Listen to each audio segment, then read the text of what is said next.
그래서 서울특별시 영등포구 당산동에 위치한 당산 현대아파트 2호선 영등포 구청역 당산역 또 여기 9호선이죠. 예, 더블 역세권에 위치한 현대 3차 아파트 여기가 이제 백이동이죠. 확인해 준 바에 의하면 14명이 들어왔다고 합니다. 예. 9억 6천만 원이었어요. 예, 그리고 아까 그 네이버 최저호가로 나온 게 15억 5천. 15억 5천 이렇게 되는 상황인데 7억 2천이면 엄청나게 잘 받은 거잖아요. 예, 맞습니다. 예, 문제가 있어서 이렇게 저가에 낙찰된 것 같죠? 예. 예, 어떤 문제인지. 예, 궁금하시죠? 예.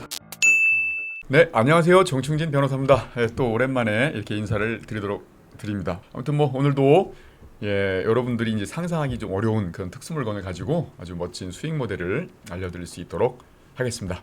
옆에는 우리 현장 조사의 달인 우리 마스터키 사무장 나오셨습니다. 안녕하십니까. 법무법인 열린 마스터키 사무장이라고 합니다. 예.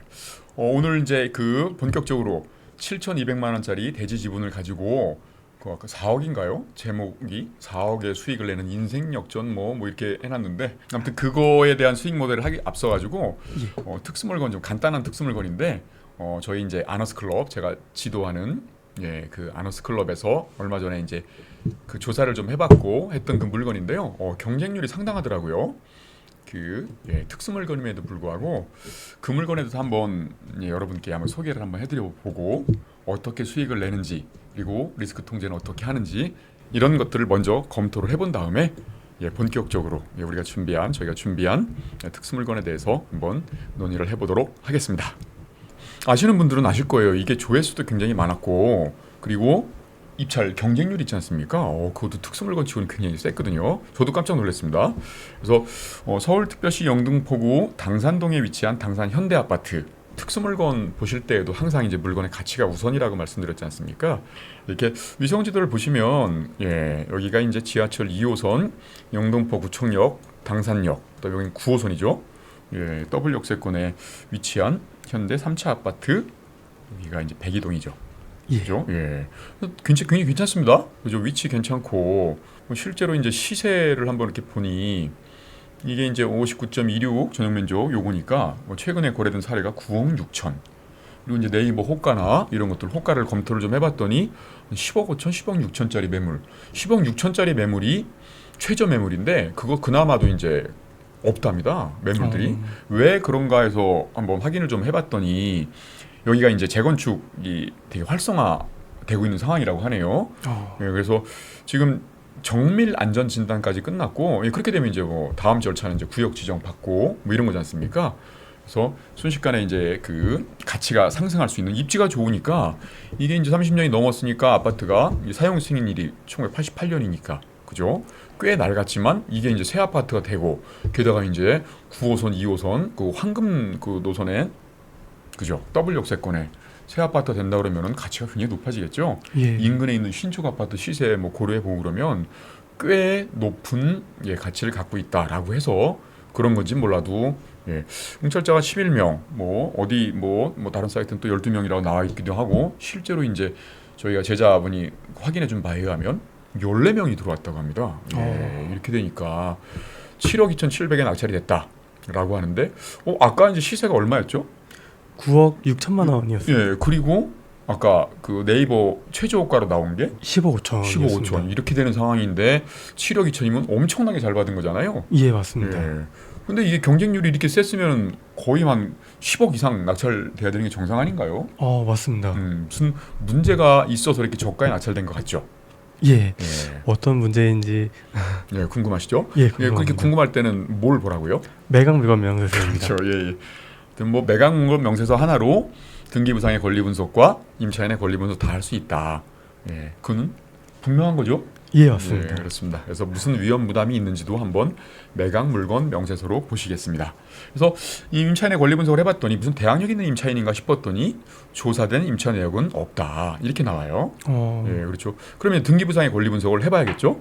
그랬더니 등기된 부동산에 관한 권리 중 매각으로 효력이 소멸되지 아니하는 것. 통상적으로는 거의 90% 이상은 이게 다 공란으로 돼 있죠. 그렇죠. 그러니까 등기부에 아무리 지저분하고 복잡한 것들이 있다 하더라도 요걸 확인해서 해당 사항 없음으로 기재돼 있거나 아니면 이렇게 뭐 공란으로 돼 있거나라고 하면 효력이 소멸되지 아니하는 것이 없다. 그러니까 깔끔하게 등기부는 정리된다. 이렇게 권리 분석을 끝낸다고 했죠. 예. 예. 그러니까 여기는 근데 우리가 그 10%에 해당되는 좀 이례적인 갑구 순위 4번 지분 전부의 소유권 이전 청구권 가등기가 설정돼 있다. 이거는 말소되지 않고 매순이 인수한다. 이렇게 또 무섭게 공지가 돼 있습니다. 그 등기 선순위 가등기를 인수하면 어떤 효과가 있냐면 가등기된 매매 예약이 완결되는 경우에는 매수인은 지분에 한해 소유권을 상실하게 된다. 이렇게 무서운. 그래서 이제 뭐 매매 예약이니 뭐니 막 완결이니 뭐니 이런 게 복잡하지만 최선순위 가등기이고 인수하게 되면 그 지분에 설정된 가등기 그거에 한해서 소유권을 잃게 된다. 이렇게 보시면 되겠는데 그러면 몇 분의 몇 지분인지 한번 확인해 볼까요? 등기부등본을 이렇게 보시면 이게 소유자가 17년생이시니까 굉장히 이제 연세가 많으신 분이 소유권을 취득했다가 여기 이제 23년생 같은 주소였던 거 보니까 부인으로 추정되는 연세가 많으신 분이 상속을 했고 그분마저 돌아가셔가지고 이제 이 딸들 아들들 이렇게 5 형제 자매가 5분의 1씩 이렇게 상속을 했습니다. 그런 상태인데 갑작스럽게 이 3번 지분, 그러니까 최지죠. 그러니까 5분의 1의 지분을 갖고 있는 최 지분에 가등기가 이렇게 걸렸습니다. 가등기권자는 이모모 씨이고 그런 상태인데 여기 보니까 채권자 최님 이렇게 하면서 임의경매를 진행했다고 하네요. 좀 이상하죠? 임의경매는 보통 저당권이나 전세권에 기한 걸 임의경매를 하지 않습니까? 예. 임의경매가 진행되는 경우가 또 있나? 여기 보니까 을구에는 저당권도 없고 전세권도 없는데. 그러면 그 상속을 받아서 공유자가 많으시니까 공유물 분할 소송을 해서 된 거는 아닐까요? 공유물 분할 소송에 의해서 경매가 진행이 되는 것도 임의경매라고 보죠. 역시 법무부 연인의 사무장 다우십니다. 감사합니다. 지금 보면 그러면 이렇게 이제 공유물 분할 소송을 진행을 하면 보통은 현물 분할이 원칙이니까 5분의 1씩 잘라서 가져라 현물로 있게 되지만 아파트 같은 경우에는 어떻게 된다 그랬죠? 판결이 경매로 매각을 하고 매각 대금을 분배하는 형식으로 판결이 난다고 배웠습니다. 그죠. 그러니까 이거는 뭐 땅 같은 거 이렇게 자를 수가 있겠지만 이거 같은 경우는 아파트를 뭐 여기 방 하나는 네가 갖고 화장실은 네가 갖고 이렇게 자를 수가 없지 않습니까? 그러니까 현물 분할 원칙의 예외로 이렇게 이제 가액 분할을 하는 거죠. 그래서 경매를 넣어서 매각 대금이 생기면 팔리면 그 매각 대금을 5분의 1씩 지분대로 나눠가는 겁니다. 그거는 뭐 대한민국 최고의 경매 전문 변호사인 제가 소송을 진행하든 아니면 다른 그 변호사님이 진행하든 결론은 똑같습니다. 그러니까 이런 건 굳이 돈 주고 소송을 맡길 필요가 없죠. 누가 해도 똑같으니까요. 그렇습니다. 아무튼 그렇게 해서 진행되는 경매도 임의경매다라고 보는데 참 재밌는 건 뭐냐면 자 보세요. 이런 식으로 이제 이렇게 그 상속을 한 게 2018년이고 그리고 경매가 진행된 게 2023년인데 중간쯤에 이렇게 2020년 12월 6일 날 어떻게 보면 경매 진행되기 한 두 달 전, 석 달 전 그 즈음에 지금 이렇게 가등기를 해놨단 말입니다. 딱 보시면 느낌이 딱 오시죠. 이거 경매를 통해서 매각해라라고 판결이 날 거를 고려해서 그죠? 그러면 경매로 들어가면 이거 헐값에 팔릴 텐데 아니면 나는 이 집을 지키고 싶은데라고 한다 그러면 뭔가 좀 표현이 좀 그렇습니다만 좀 작업을 좀 해두고 싶은 마음이 생기지 않을까요? 그런 느낌으로 이 입찰자들이 접근을 한 게 아닌가 싶습니다. 이제 가등기 같은 경우도 제가 이제 그 두꺼운 책 있지 않습니까? 제가 쓴 책. 거기에 이제 왜 이 선순위 가등기 수익 모델 해가지고 뭐 10년이 지난 가등기는 일정한 요건을 갖춘 경우 말소할 수 있다. 뭐 이런 게 있지 않습니까? 근데 이제 여러분들은 그거 하나만 말소할 수 있다 생각할지 모르겠지만 제 특수물건만 들으신 분들은 한 7, 8개가 있죠. 가등기를 말소할 수 있는 그런 사례들. 그렇죠? 배운 기억나시죠? 기억납니다. 근데 그거에 어느 거에 해당되는지 혹시 뭐 딱 눈에 띄는 게 있으신가요? 짜고 했다는 생각이 조금 많이 들어서 통정 호의 표시는 이 가등기권자하고 이 5분의 1 지분권자하고 서로 통모해서 했다. 뭐 이런 느낌. 통정 호의 표시. 우리 지금 들으시는 분들은 모르실 거예요. 통정의 표시가 뭐지? 뭐 이런 건데 서로 짜고 해서 이게 무효인 가등기다. 뭐 이런 느낌이실 텐데 이제 뭐 이모모 씨한테는 좀 뭐 신뢰가 되는 말이 될 수 있으니까 아무튼 뭐 그런데 그렇게 추정을 하고 들어오지 않았을까 싶어요. 그죠? 제가 봐도 이때쯤이면 2020년 12월 6일 정도면 상당히 소송이 진행 중이었을 거란 말이죠. 왜냐하면 판결을 받아가지고 바로 경매를 넣은 거니까 2023년 2월 17일 날 그죠?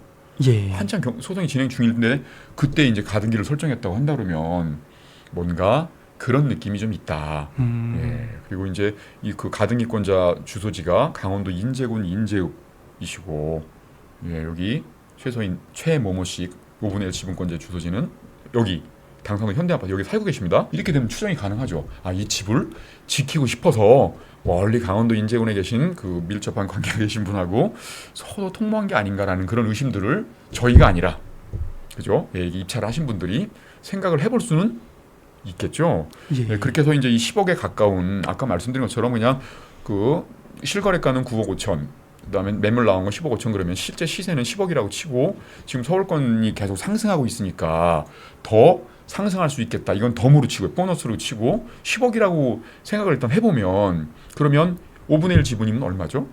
2억입니다. 2억이죠. 그러니까 그걸 빼면 그걸 내가 그 취득하지 못한다. 가등기권자가 본등기를 쳐가지고 소유권을 상실해도 그걸 이제 뺏긴다는 전제에 쓰면 되면 8억. 8억이면 8억의 일반 물건을 7억 2,700에 받았다라고 하면 잘못 받은 건 아니죠, 사실은요. 예. 그렇죠. 그렇지만 좀 더 싸게 받을 수 있었을 텐데 이런 느낌은 좀 있죠. 그래서 3등 그때 저희가 이제 직원이 가서 이제 확인을 해봤는데 3등은 6억 6천대 이렇게 2등은 7억 이렇게 뭐 다 잘 쓰셨습니다만은 한 6억 6천대 받았으면은 일반 매물을 8억짜리를 6억 6천에 샀으니까 와. 소송에서 뺏긴다 하더라도 괜찮은 거죠. 근데 만약에 소송에서 이겼다, 그죠? 그러면 2억을 더 버는 거죠. 게다가 이제 서울권 상승장이 이제 흘러간다라고 했을 때 만약에 12억까지 갔다 전고점. 그리고 이제 뭐 이게 그 재건축 진행되면서 구역 지정되고 하면 더 올라갈 것 같습니까? 예. 그렇게 해서 하여튼 12억이라고 치게 되면은 굉장히 수익이 커 보이는 거죠. 와. 예. 이게 이제 일반적인 그 모습들이지만 위험 부담은 분명히 있죠. 소송에서 졌을 경우 상당히 오랜 시간 동안 소송을 해야 될 거지 않습니까? 예, 그랬을 때 그리고 소송에서 지다 보면 여러분들은 부동산 경기를 진단할 수가 없으니까 저 같은 경우에 이제 부동산의 흐름들을 진단할 수 있으니까 지금의 이제 상승장의 마지막 불꽃을 태우는 장이다. 그래가지고 우리 이제 아나스 클럽이나 이런 분들은 뭐 특별하게 지금 뭐 투자 방법을 새롭게 특수물건이 아니라 일반 물건으로도 막 그 1억 2억씩 수익을 낼 수 있는 방법을 지금 해서 그 방법들을 입찰을 하고 있지 않습니까? 근데 그런 것처럼 이게 만약에 이제 소송을 하는 중에 갑자기 하락기로 뚝 떨어져가지고 다시 이제 뭐 시세가 8억으로 떨어졌어요.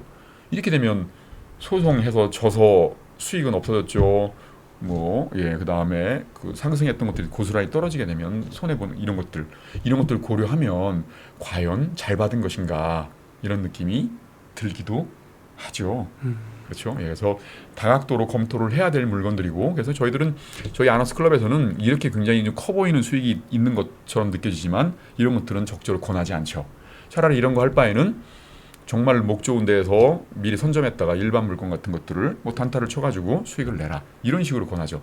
그러니까 모든 투자 방법들은 특수 물건을 해야 될 때가 있고 그렇지 않고 일반 물건으로 단기 투자를 해서 수익을 낼 때가 있고 이렇게 굳이 뭐 일반 물건으로 단기 투자해가지고 수익을 더 크게 낼 수 있는데 이렇게 특수 물건 고생하면서 소송 2, 3년 하고 소송 비용 들어가죠.